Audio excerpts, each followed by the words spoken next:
Well, hey everyone, it's Ruth Jones with the Office of Alumni Engagement here at Mines, and welcome to Lunch Bunch. This is our monthly look at the people and the programs that make Mines great. It's great to see you all on the screen today. If this is your first Lunch Bunch, of course, we welcome you. We always love seeing new faces each month, and of course, always appreciate the continued interest and support of our regular attendees. Today we are shining the spotlight. Oops. There's something on my screen here. I'm not sure what that is. There we go. Okay. Today we're going to shine the spotlight on our geophysics department, which, in case you don't already know, is the oldest and broadest program of applied geophysics in North America. And we were the first university in the country to offer a bachelor's degree in geophysical engineering. How cool is that? Did you guys know that? No. Now you do. Okay. So the department has a lot of exciting things going on this spring, including the continued planning for a huge upcoming milestone to celebrate, all of which you will hear about from Department Head, Dr. Paul Sava. I'm going to wave, Paul. And Associate Department Head, Dr. Brandon Dugan. Where's Brandon? There you are. Okay. So before we start, a few quick reminders for everybody. Of course, if you think of a question during the program, please feel free to use the chat. We will keep an eye on it. If we run out of time, we don't get to your question, we will circle back with you afterward. All of our Lunch Bunch programs are recorded and can be accessed on the Lunch Bunch page where you guys all RSVP'd for this on our website, which is weare.mines.edu.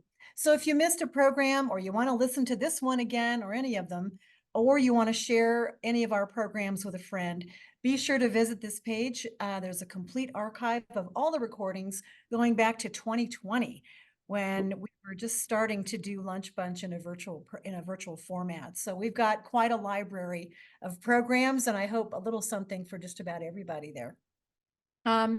Lastly, if you have ideas for future speakers or topics you want to know more about, let us know so we can make that happen for you. Let us know, reach out to the alumni group, myself or John or any of us here on campus.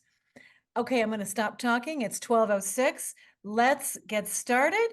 Please help me welcome our amazing geophysics team to our April Lunch Bunch. Take it away. All right. Thank you, Ruth. Can everybody see my presentation slides and hear me well? All right. Yep. Thank you, Ruth, for that wonderful introduction. It's great to see a large audience of people here, some people whom I've met before, some people whom I met just this week for the first time, and people I haven't met, and I look forward to meeting in the future. So today, I'm going to give a 14, 15-minute talk, hopefully not much longer, presentation about the next generation of geophysicists, but really it's a snapshot of where the department is and where we are going and how we're going to create the next batch of amazing geophysics alums and the next batch after that and how things are moving forward. And then, like Ruth said, this is a discussion, a dialogue, so we're happy to answer all questions that we can today. And if there's follow-up questions, please reach out to either me or Paul. So I want to start with a question for the geophysicists in the room. How many of you have fond memories or fun memories of field camp? Seeing some hands up. So I just wanted to start there. It's field camp season. So Jeremy raised his hand. I see that. I saw Dan raised his hand. A couple of us, Dean raised his hand. Great. Right. So field camp is a fond memory for almost all of us, I think, when we go back and think about it. These are just some figures from older field camps. You know, we're out, we're dedicated to learning the science and applying it in the field that we want. It's a pretty intense educational experience, if you remember. And all that adds up to a really rewarding learning and growth experience where you learn how to apply the methods, how to work with others, how to solve cool earth science problems. And we'll be at field camp in about 3 weeks here, handful of us. It may look a little different than it did in the past. Instead of all those cables that you saw in the previous truck, we're now using wireless nodes and we're putting out in the ground. So rather than cables, we have these post hole diggers to put things in.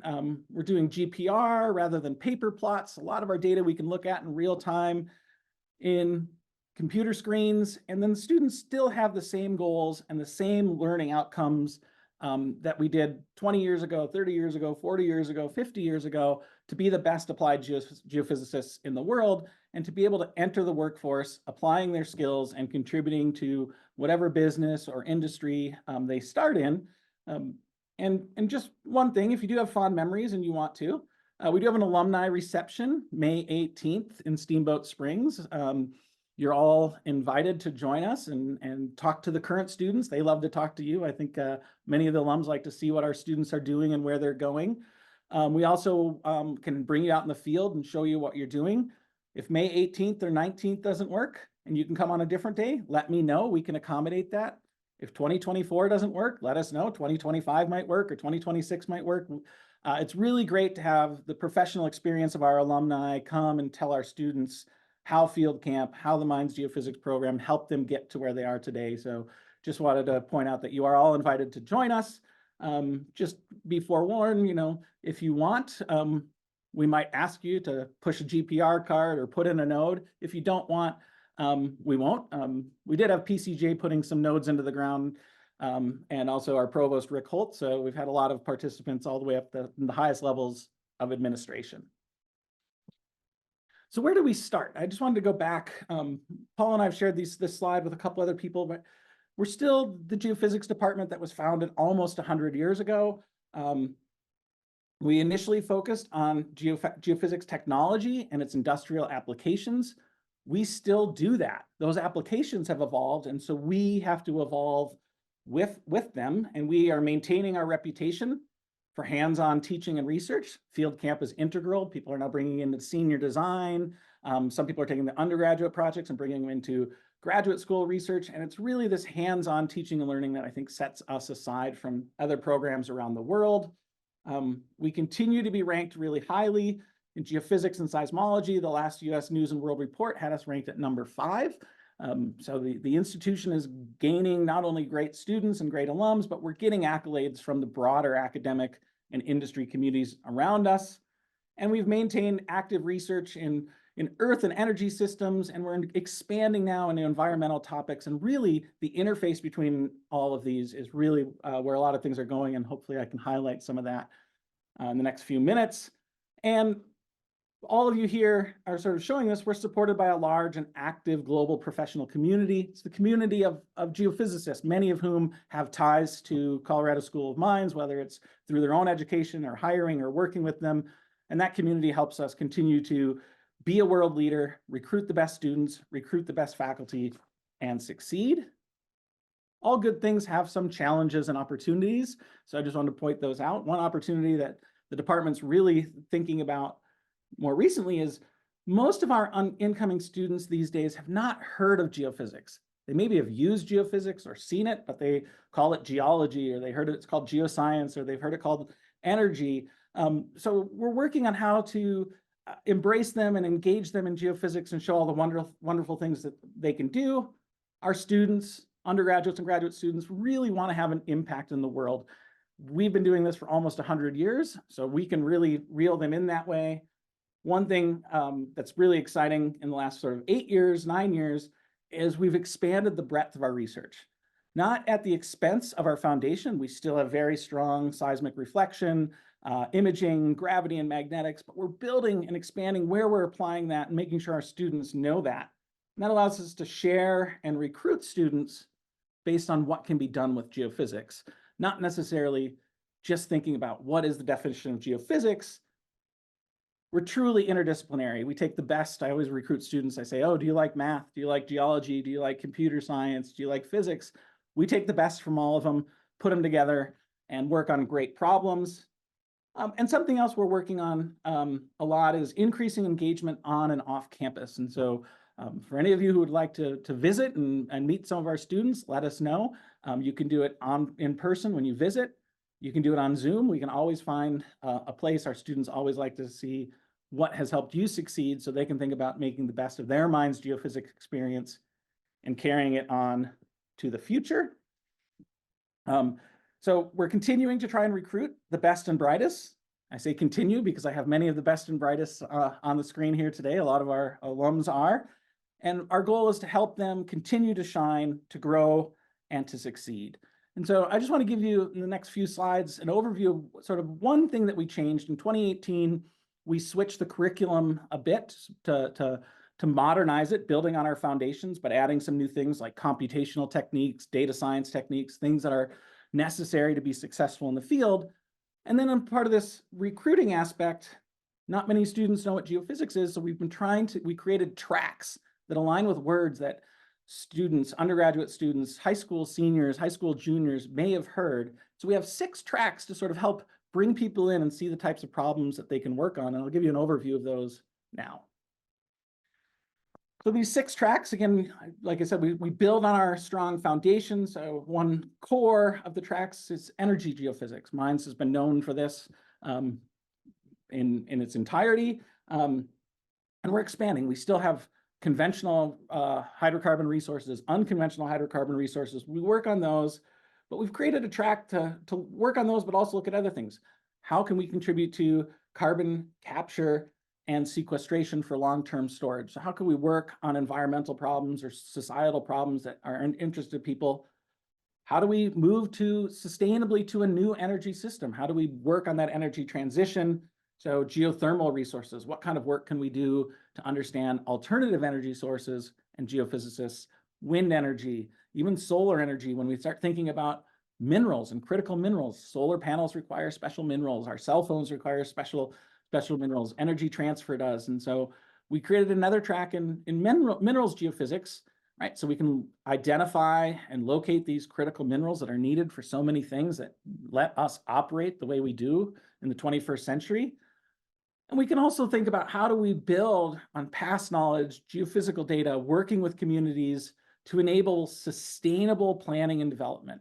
We know we're going to be doing these things for decades to come. How do we do it in such a way that is sustainable, accepted by the communities, and helping the global need?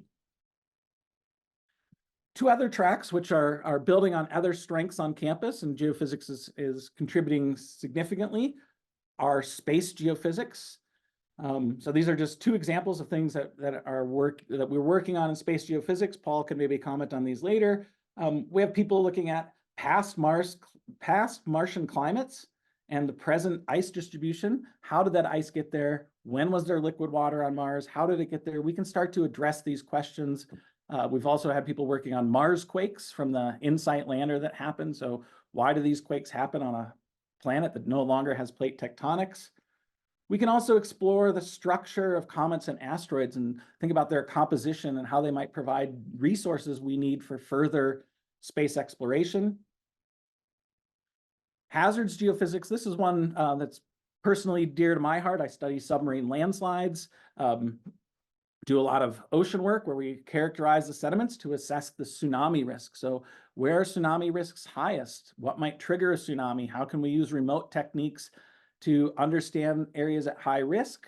Now we're starting to think about how can we quantify that high risk of due to a specific event, whether it's a magnitude 7 earthquake or a magnitude 9 earthquake, what would be the risk and how could the people respond to it? Also in our backyard, determine the areas of high landslide risk and impact. Wildfires, for those of us who still live in Colorado or have been around, wildfires are a big part of our summers recently. That changes the landscape for landslides and debris flows, which are another risk that we're studying. Oops. And the last 2 tracks that we have, and aligning with goals at Mines and hires that we've done, are climate geophysics. We have a lot of work in climate solutions. I already talked about carbon capture and sequestration, but what are the underlying physics, the basic science behind this? So we are now looking at climate geophysics all the way from using remote sail drones to understand global ocean and atmospheric dynamics. So how is energy transferred between the ocean and the atmosphere, all the way up to high latitudes?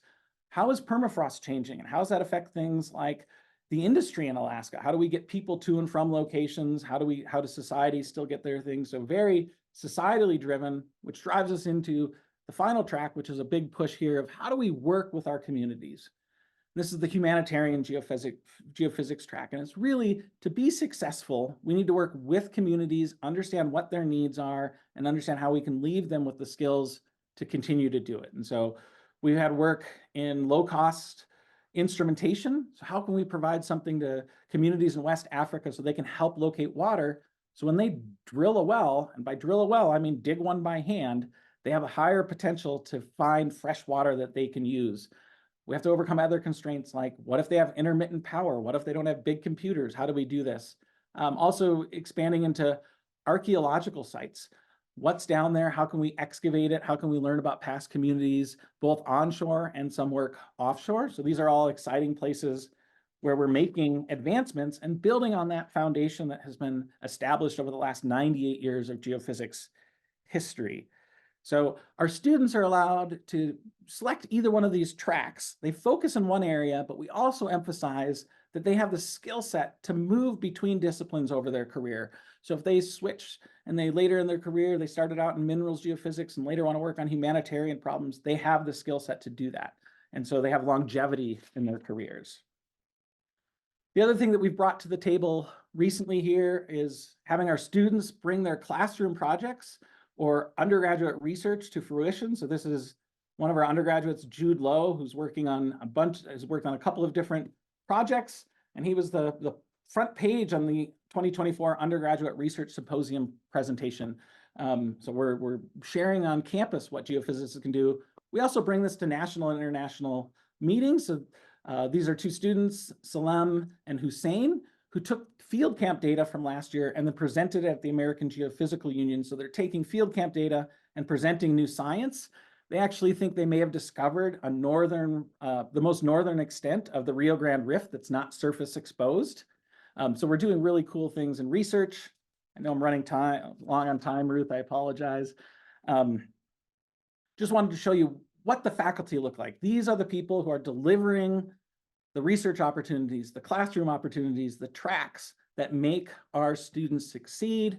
As you can just see from this picture, we're doing amazingly well in representing all kinds of different diversity and skill sets and multidisciplinary training, bringing all these skills together to provide everything that we can for our students. How do we know we have the best faculty? We're inherently biased. These are just a snapshot of some recent awards.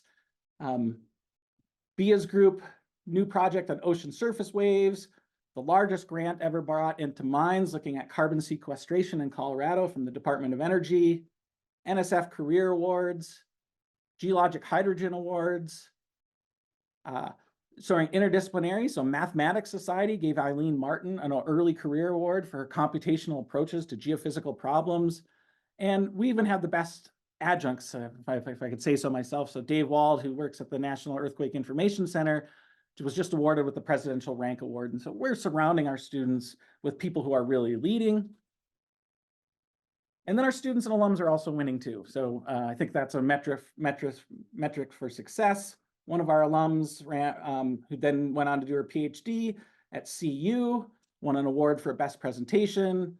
Van Putzig's won awards for Mars Polar Region, ConocoPhillips GP Student Research Fair, SEG Student Challenge Bowl, leadership awards. Our students are winning leadership awards even in their undergraduate and graduate careers, showing that they are stepping up and above and beyond, and winning poster and paper awards at national and international conferences. And this is who it is. I just wanted you to see this. This is just a snapshot of our undergraduate population right now. These are the next generation geophysicists that we're training. There'll be a generation after them that will continue to do it. I wanted to show you their faces so I can tell you, who do you want to hire? Who do you want to meet? Who do you want to interact with? It's these people right here. And I know they want to interact with you as well. And how can you interact? And so we'll end on this one.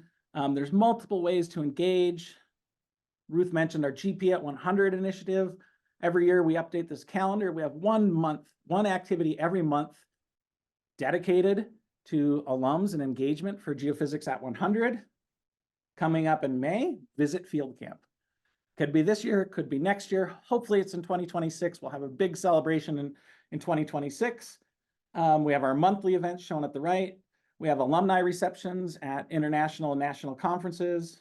Our Highland lecture is streamed online, so you can do that. You can always come and visit. If you have an idea for a speaker, send them to me. We'll be selecting speakers based on input from alums. We do it from students. We're now going to start selecting speaker based on our alums. If you're ever on campus, reach out to Paul or me or anybody in the department. We're happy to meet with you. If you want to meet with students, we can arrange class visits either in person or via Zoom. Again, reach out to me. I'm happy to coordinate that. We've also just initiated this month what we call Geophysics ambassadors. So in major metropolitan areas, we're trying to put together local events on a semi-regular schedule where you can get together and talk to other alums. And if there's interns in town, they can join as well, and you can see our current students. And last, and most important, in 2 years, we turn 100. I know Minds at 150 is a big thing. Geophysics at 100 is a huge thing in my mind. And we look forward to celebrating that with a big celebration around field camp time and a symposium. And we'll be reaching out to people with information and probably also requests to give some talks and interaction activities about their careers. And I think that's 4 minutes over my time. I apologize, but we still have plenty of time for questions and discussion. Thank you, everybody.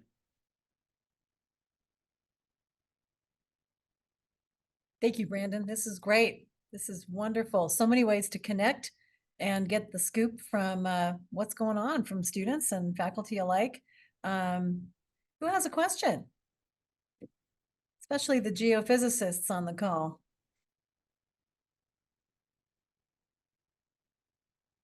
You can unmute and ask whenever you would like.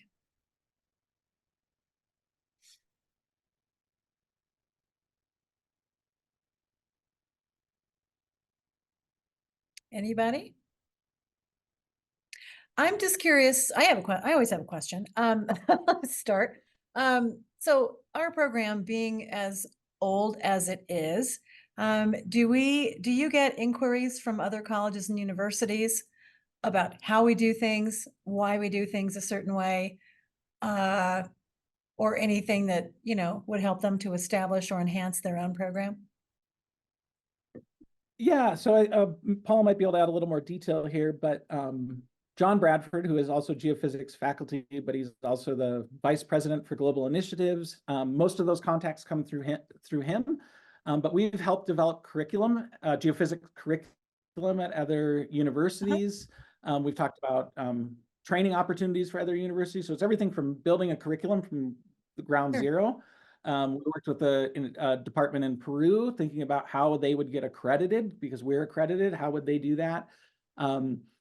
I was reached out, university in Japan reached out to me recently about having students do sort of an externship at Minds where they could come and spend 2 or 3 weeks thinking about what we're doing in energy systems. And they reached out to us because typically they'd been sending their students to companies around the world, and they thought we would be more valuable than sending them to a company in terms of giving them an educational experience rather than just a show and tell, because these are sort of 2 and 3 week externships. So we definitely get contacted by other departments asking how we've been successful and how we can help them be successful. Very cool. Thank you. I see that Steve James has a question. Steve, do you want to unmute and go ahead and ask your question? Not sure everybody can see it, but are you there, Steve?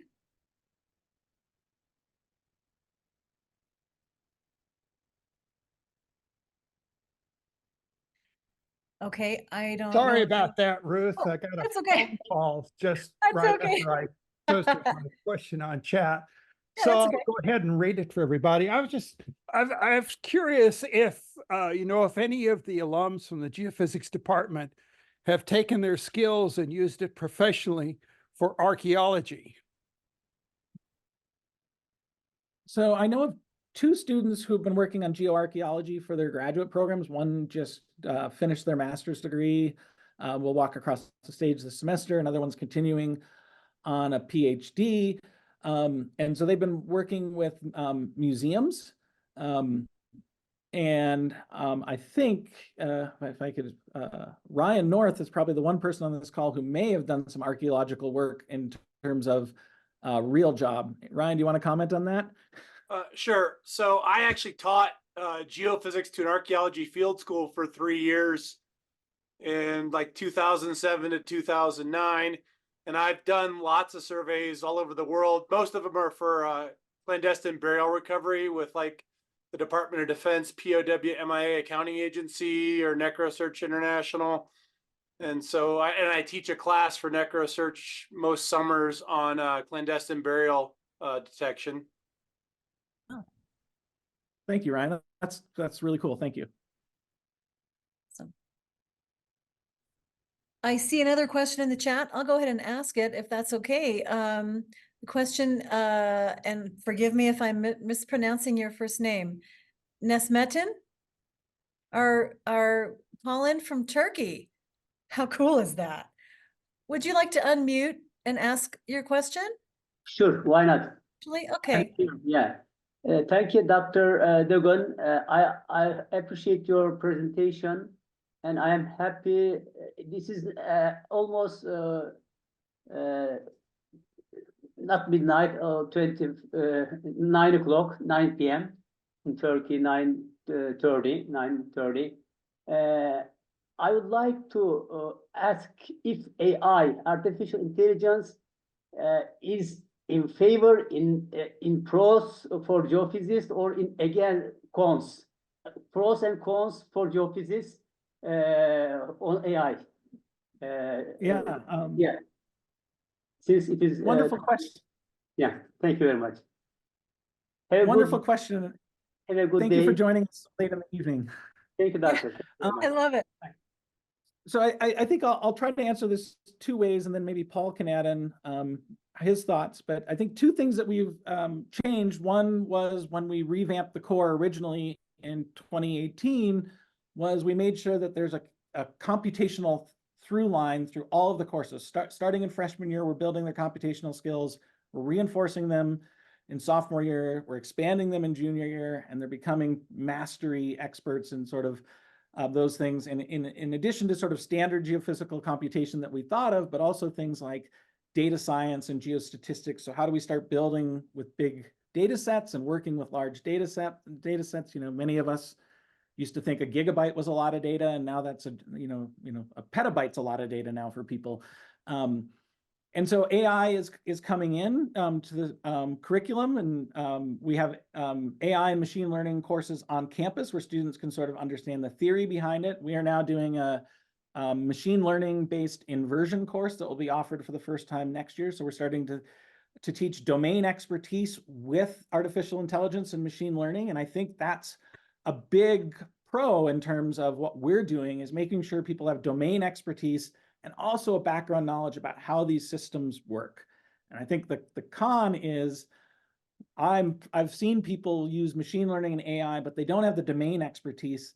And so they could be discovering things that we've known for, well, discovering in quotes, things that we've known for 30 or 40 years because we sat down with paper and pencil and did it via equations. Or they could be finding things in machine learning or AI that we can't measure as geophysicists. So the strength we have is teaching them the geophysics expertise and how to work with machine learning and AI technology, rather than just teaching them one or the other. Paul, do you have anything to add? Yeah, I'm going to say that, well, hello, everyone. That's the first time I get a chance to say something. I will add that as with all new technology, AI comes with opportunities and hazards. So, it is our responsibility on the faculty to leverage the opportunities and put in front of our students the tools and the skills that they could use later in their careers. AI is here to stay. It will grow, it will evolve. We have to embrace it and not be afraid of it, but just find the right usage. And AI is not the answer to every problem. There's human intelligence as well that has to play a role somewhere. But if we complement human intelligence with artificial intelligence, we can become just stronger, better scientists, and address more problems that would not otherwise be tractable. Brandon mentioned this idea of lots of data coming in. I mean, the rise in data volume is incredible, and that's not something that humans will process. It's not desirable, actually, for humans to engage with such large data volumes, we need to put machines at work. And AI will have a role in that, complementing humans, of course. Great question. Dan, do you want to go ahead and unmute? Okay. Yeah, to go with what Brandon and Paul both said or implied, I think when I bailed out from being a day-to-day worker back a few years ago, large data sets were just coming on board. Mike Miller, who was working with BP at the time, and also did some projects through BP with Schlumberger, was beginning to look at these large data volumes. And one of the things that he realized was that the people at the time who were familiar with the AI piece or the large data volumes were kind of ignorant of petrophysics. And so he spent the first part of the project introducing them to petrophysics and what all the measurements could do. And then you have to look at the kind of the routine set of measurements in petrophysics that were often designed for the kind of reservoirs that we didn't think were reservoirs at the time. You know, it's like, oh, these are limits to the reservoirs or seals, and now those are what we're aimed for the new reservoirs. So there's a lot of human learning, and this happens in the sciences and other areas where there's all this stuff that we call AI is really based on what we've learned as humans and what our experiences, our broad experiences are. So I think for average people, when you say AI, they're thinking, oh, this stuff has the answer. And it really doesn't, because it's based on our own prejudices and our own experiences. So just my comments. Thank you. Yeah, Uh, thanks, I- Dan. I think that's right. We do, there's this human component that in interfaces with it. And I think that's part of the reason that we set up our curriculum the way we have, is making sure that the students that we're training understand the background. They understand the petrophysics, they understand the wave equation, they understand gravity at Maxwell's equations and things like that. So the underlying theory behind the problems we're trying to address, but they also understand a little bit behind how machine learning and AI works and where it can, you know, get stuck in holes or produce wrong results. You need to have a little bit of that geo information, not just the computer part. I do see another question in the chat from Jeremy Zimmerman. Jeremy, do you want to ask your question and unmute? Yeah, just chatted with Dr. Sava and Dr. Dugan last week when reviewing the tracks. One question I'd have is, you know, this was a discussion we had a few years ago at SEG, was balancing the need for education, strict education, getting the students to uptake interesting ideas and topics, and versus preparing them for industry. And one of the things that Minds does really well is prepare the students for industries that are coming to campus every spring or fall. You know, it's one of the well-known stories. So my question would be, is the new tracks that you're offering, have you had any feedback from industry as to, or various industries, that this would be something that would be worthwhile for a student to pursue because there's a huge need for it or a large need for it? Yeah, that's a great question, Jeremy. And yeah, we want to make sure we're providing students with the skill sets that they can go and be successful in jobs. We've been working with the Career Center, and I think, and that's probably what we've been doing the most in terms of talking to the industry that the students might be going into. In terms of educating and talking to the employers about what the skills are that these students have and what areas they can apply them. So when it comes to talking to the employers, we kind of back off a little bit on those buzzwords and more, what kind of problems can I solve? What kind of skills do our students bring to the table to solve problems related to energy or resolve problems related to climate? And we're also trying to help educate our students to understand that versatility The tracks have only been released this year. Is that correct, Paul? They went into effect this academic year. So, as we continue to work with the Career Center and talk to alums over years, we'll try to adapt and adjust. This is sort of our first try. It's version 1 that's out live for practice with our students in industry. And so we'll continue that dialogue. And it does involve us starting to talk to other types of industries than we historically have. And so I'm using industry very broadly here. When we talk to our students, we talk about, the traditional private sector, but we're also talking about things like government agencies and national labs, even non-governmental organizations and things like that. And one thing about our department and the community of geophysics is we get to know every student. I showed you the 60 students or so that are, I think it's 68 of them that were undergraduates, and we know where every one of those students want to go. And so we try to help sort of curtail their educational experience for each one of them individually, which we can do because we don't have 1,400 students right now. And so we are still trying to find this balance of what the right number is to make sure we can still employ all of them.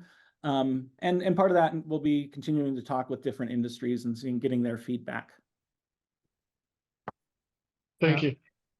If I may add a few words, the prime design parameter for our curriculum reform and the tracks as well was to retain the strength of the inner core of the program. So all the students engaged in all the tracks go through the same basic preparation, the physics, the computing, the math, that's not different from one track to the other. And that comes back to the feature that Brandon emphasized, which is the flexibility of students going from one to the other. And the purpose of the tracks was, the primary purpose was to highlight the diversity of applications, the many places where students can go with the same initial background. Students do not declare tracks. They are not bound to any one of them. They simply, the tracks consist of recommendations of courses that we make, and students may choose to follow those to the letter, or may choose to combine the two tracks, for example, and define their own adventure in the program. So the tracks are very flexible, and they are just providing context. The strength and the technical background does not change from one to the other. I'll just add to that, Paul. One other thing that we did when we did the tracks, like Paul said, they're tracks in terms of engagement, but they're not tracks in terms of you have to follow these courses. Everybody has, a very strong foundation. They might take different electives. And then in the tracks, we also give opportunities for sort of their non-technical electives. So maybe a student who's thinking about going into critical minerals. Well, then we would recommend maybe you want to take this policy class in economics and business so you understand how policies and the science you are doing are related. And so we're trying to give them both the technical skills that have made and applied skills that have made the program so successful over time, but also giving them that industry, business, application mindset. So when they are off working for a company or maybe even starting their own company, I know there's a lot of entrepreneurship and innovation in the younger cohort these days, making sure they understand that a business is more than just technical expertise. Mhm. Dan. Brandon, you mentioned that there are 68 undergrads in the department. How many graduate students? It's approximately the same right now. Is that right, Paul? Yeah, numbers between fluctuate, of 60. course, because students come in and out, but we are in that range. So historically, our department, when I came to Mainz, I was told that our numbers are 60 undergrads and 60 grads. And we are approximately in that same range. These are long-term averages, of course, because we've seen classes that were much smaller and classes that were way bigger. So approximately 1-to-1 ratio, because we are heavily research oriented. We do aim, I think our graduate program is somewhat limited by how many faculty we have because we can only mentor so many students at a time. Our undergraduate classes could grow a little bit. And so I think our target number is, sort of about 40 undergraduates graduating per year. I think that provides us with the capability to still know every student and help them get where they want, which is something that we offer that many departments around the world, whether they're geophysics or not, cannot offer. But also making sure that they are all capable of getting employment. Geophysics is a wide field, but it's not a mechanical engineering wide field.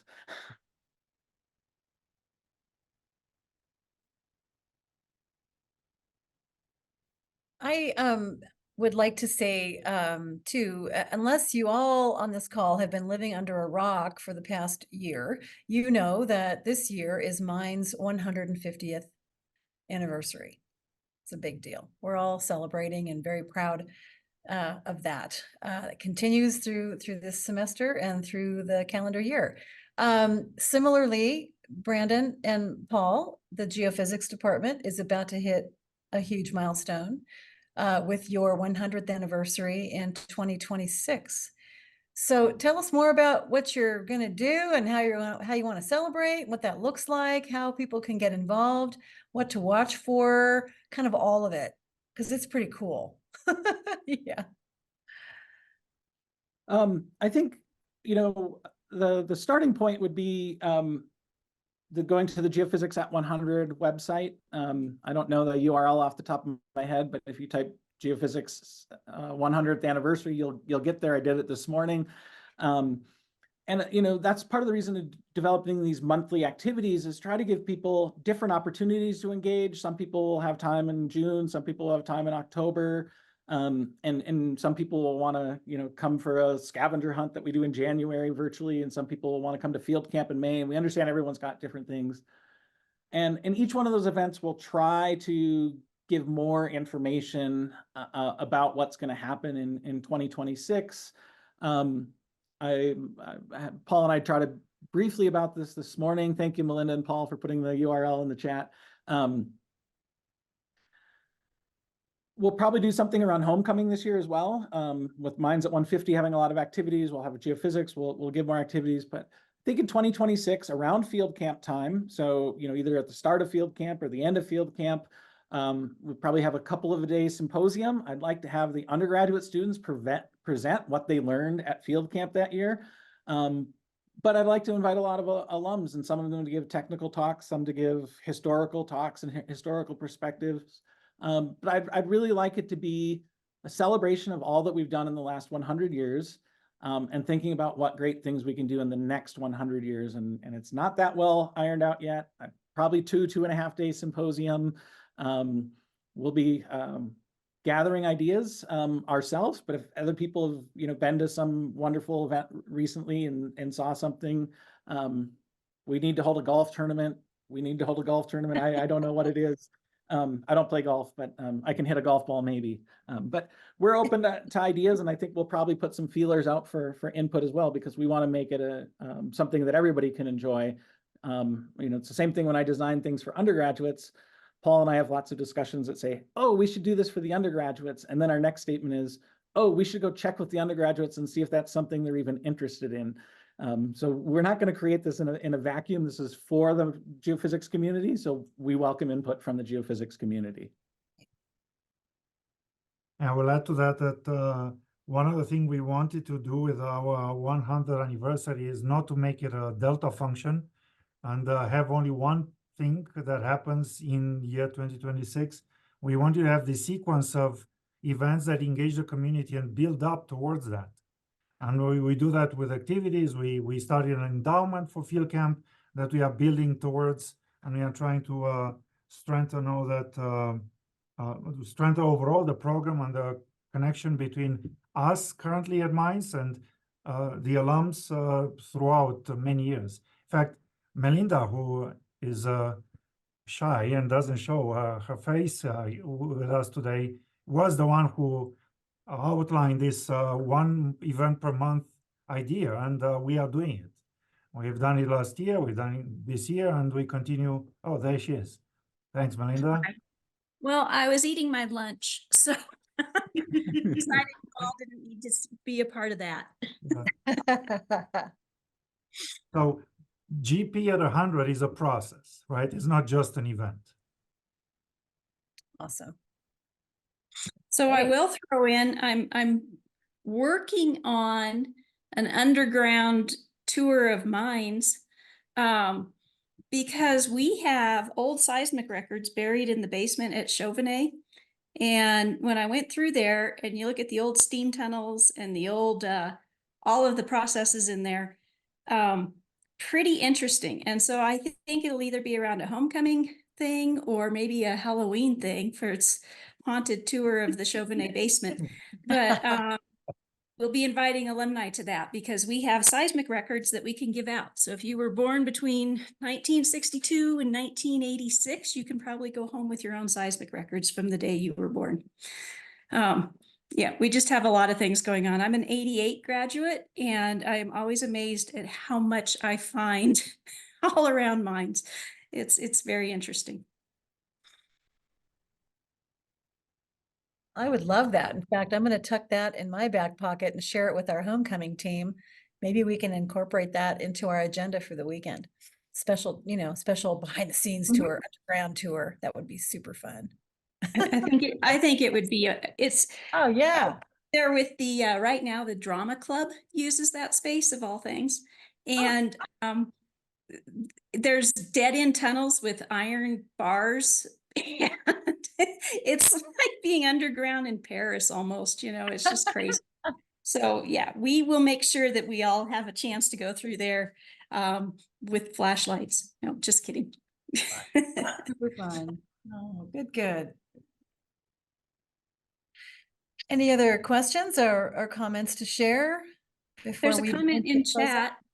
Oh, thank you for reminding me. What do I see? Oh, I see here. Maria Jose Villanueva Combe says, could I get more information about the master's program and scholarship opportunities for international students?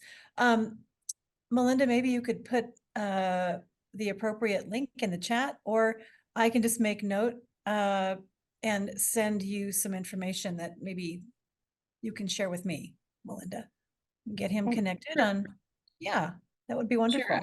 I think our favorite person, Brandon, can give a quick overview of what's going on in the master's, in the graduate program. Yeah, I can give a brief overview. So the master's program, people align with an advisor, but broadly speaking, those tracks still exist because we're informing those tracks based on the skills that we can deliver. So we have graduate students looking at space, graduate students looking at energy, graduate students looking at climate, all of those things. And so our master's program is still rich and strong. It's I would say stabilized sort of in numbers. Our PhD program has grown a little bit.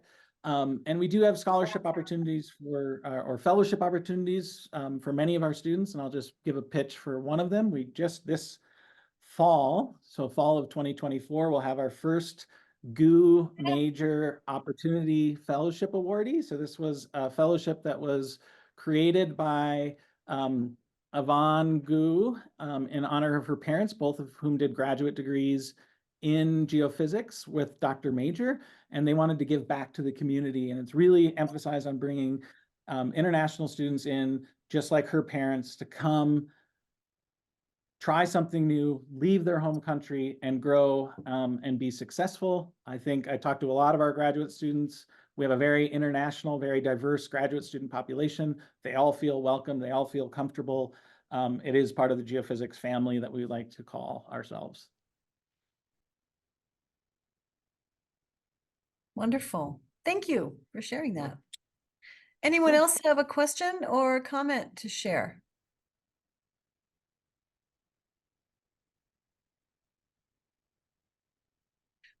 I have a general question just about field camp.